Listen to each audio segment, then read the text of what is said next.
Aubrey Adams. I'm here with Joe McGuire from Colorado Springs, Colorado, and we're here in Idaho for the documentary called Chronic State. And Joe, tell us what you do. So my whole world is safe and drug-free workplace, families and communities, but I really have an area of expertise and focus on workplace drug and alcohol policies and enforcement of those policies through, we're looking at sound policies that are enforced by drug and alcohol testing. Okay, wonderful. And you travel the country and lecture on that and educate other workplace environments? I do, the country and even internationally. Okay, and what is the name of your national organization? I'm the chairman of the National Drug and Alcohol Screening Association. Wonderful, wonderful. And they're really trying to push that employees can test positive for THC and not have any consequences for it. Is that true? Yeah, the marijuana industry is really out to say that drug and alcohol testing, well actually testing for marijuana specifically, is unfair because of this whole notion that you can smoke once and 30 days later you'll test positive, and that's not fair. But that is actually a complete lie. If you use one time and you're tested 30 days later, there's no way that would ever show up in a drug test of any kind, specifically your analysis. That's what the big controversy is. In your analysis, if someone truly only uses one time, that THC is in and out of their system in 3 to 4 days maximum.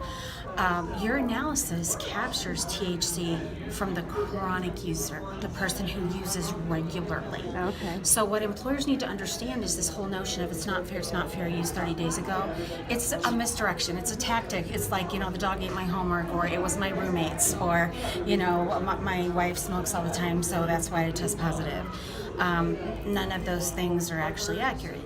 Where the facts lie is if a regular marijuana user, someone who uses frequently, like daily or something like that, they say, ooh, I want to get that really good job over there, it's highly safety sensitive, I think I should stop using pot.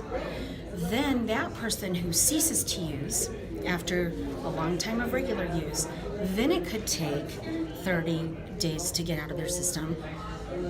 Although that's also old information, because now with the stronger potencies that we have, I'm seeing people that it can take 30, 60, 90, 120 days based on their body fat. Wow. So, and one of the things that we do, people don't understand, one of the things that we do in the drug testing industry is we help people to come in privately and find out, will I pass or fail my drug test before I go get that job so I have a chance? Yeah. And there's no judgment, there's no condemnation.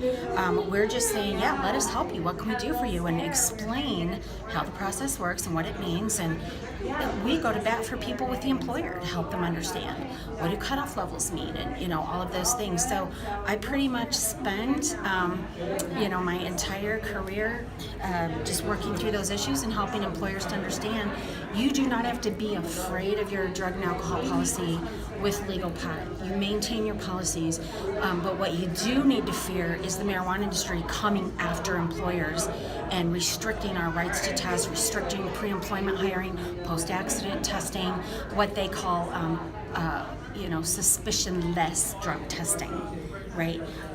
Now they're even trying to change laws that would actually seriously impact Department of Transportation testing. So the marijuana industry has said, well, I don't want my pilot flying high either, so I'm on your side with safety sensitive. Well, now there's bills that are moving forward, and Schumer and these guys that are putting forth bills. Mitch McConnell has one that will change the scheduling of marijuana.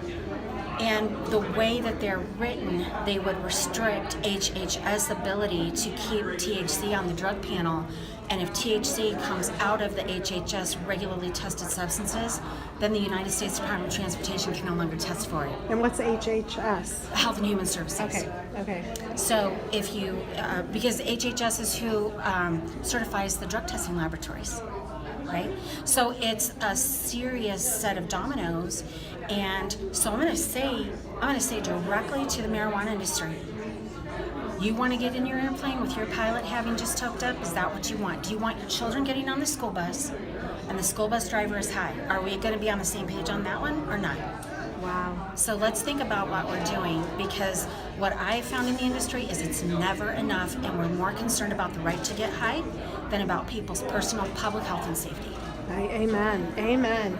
And recently in Colorado, they came out with a man that was killed on a ski lift who tested positive for marijuana. He's a father of 3, and his wife is upset because he only got half of the survivor benefits with workman's comp. And what were you telling me about that? That would happen if he even had alcohol in his system, right? That's Colorado law says if you have done anything to jeopardize the safety of your day-to-day duties, then you are, you're going to have those benefits cut because you did not follow safety protocols. And this also helps the employer from bearing the brunt of the liability on them and getting run out of business. Yeah. You know, if every employer and small business owner was 100% liable for what their employees do, people would not be able to stay in business, and productivity in the workplace would cease to exist.